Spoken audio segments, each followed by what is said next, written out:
السلام علیکم ورحمۃ اللہ وبرکاتہ۔ محترم سامعین، امید ہے کہ اللہ کے فضل و کرم سے آپ سب خیر و عافیت کے ساتھ ہوں گے۔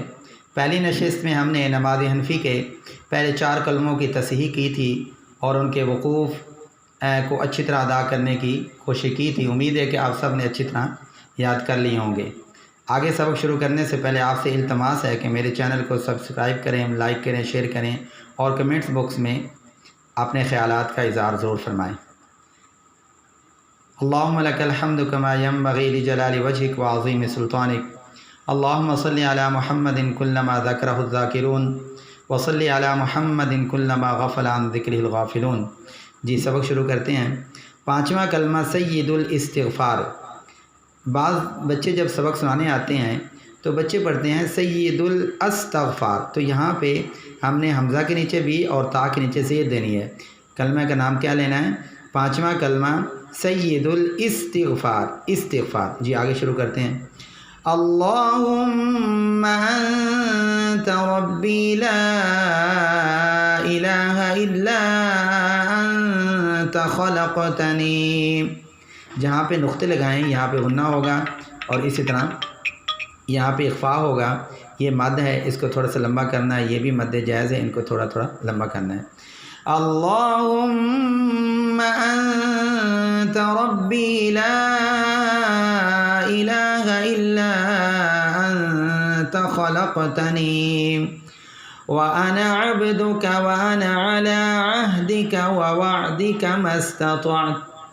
5ویں کلمے میں اکثر سننے میں آیا ہے کہ اکثر حضرات وَأَنَا عَبْدُكَ وَأَنَا عَلَىٰ عَهْدِكَ پڑھ دیتے ہیں، تو اس چیز کا خیال کریں اور اس کی تھوڑی مشق کریں کہ الف کو لمبا نہیں کرنا، نون کو لمبا نہیں کرنا، الف کو ادا نہیں کرنا۔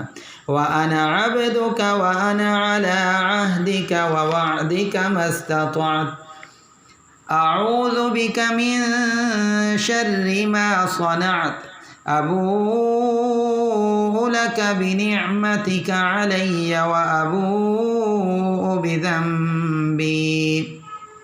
اس 5ویں کلمے کے اندر جب بچے یہاں پہ آ کے پڑھتے ہیں نا، ابوء لَكَ بِنِعْمَتِكَ عَلَيَّ کو لمبا کر دیتے ہیں اور بِذَنبِي پہ جھٹکا مار دیتے ہیں، تو اس کا خیال کرنا ہے کہ علیہ کی یا کو لمبا نہیں کرنا اور بِذَنبِي کی با کے اندر جھٹکا نہیں مارنا بلکہ ایک الف کے برابر لمبا کرنا ہے۔ أبوء لك بنعمتك علي وأبوء بذنبي فاغفر لي فإنه لا يغفر الذنوب إلا أنت۔ جی 6واں کلمہ ردی کفر۔ ردی کفر کا مطلب ہوتا ہے گناہوں سے توبہ کرنا یا گناہوں کو چھوڑنا۔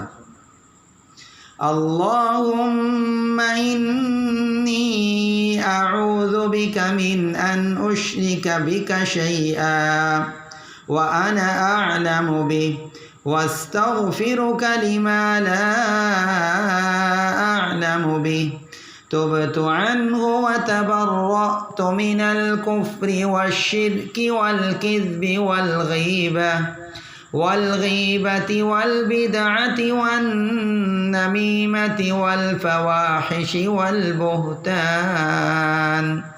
والبهتان والمعاصي كلها وأسلمت وأقول لا إله إلا الله لا إله إلا الله محمد رسول الله۔ 6 کلمے میں دیکھنے میں آیا ہے کہ جب کچھ حضرات پڑھتے ہیں تو وہ انا اعلم بھی پڑھ دیتے ہیں، اس الف کو لمبا کرتے ہیں، مطلب کہ نون کے آگے جو الف ہے اس کو پڑھتے ہیں، اس کو نہیں پڑھنا۔ وہ انا اعلم بھی اور تبت عنہ وتبرأت عنہ وتبرأت، ہا کو لمبا نہیں کرنا اور حمزہ کو جھٹکے کے ساتھ ادا کرنا ہے۔ اسی طرح جو ایک بہت زیادہ دیکھنے میں غلطی آئی ہے وہ ہے والمعاصی کلیہا، والمعاصی کلیہا، اس یا کو لمبا کر کے پڑھنا ہے۔ آج ہمارا سبق یہ 2 کلمے ہی ہیں، مجھے امید ہے کہ آپ سب حضرات نے اچھی طرح سن لی ہوں گے اور ان کے وقوف وغیرہ کی بھی اچھی طرح تصحیح کر لی ہوگی۔ وقف کروانے کا مقصد صرف یہی ہے کہ جب بچے آپ کو سبق سنائیں گے یا آپ خود پڑھیں گے تو آپ غنّ مد کی اچھی طرح جو مقدار ہے اس کو ادا کر سکیں گے۔ اگر آپ ایک سانس میں سارا کلمہ پڑھیں گے تو لازمی بات ہے کہ آپ غنّ مد بھی چھوڑیں گے اور اچھی طرح لہجے کے ساتھ بھی نہیں پڑھ سکیں گے۔ السلام علیکم ورحمۃ اللہ وبرکاتہ۔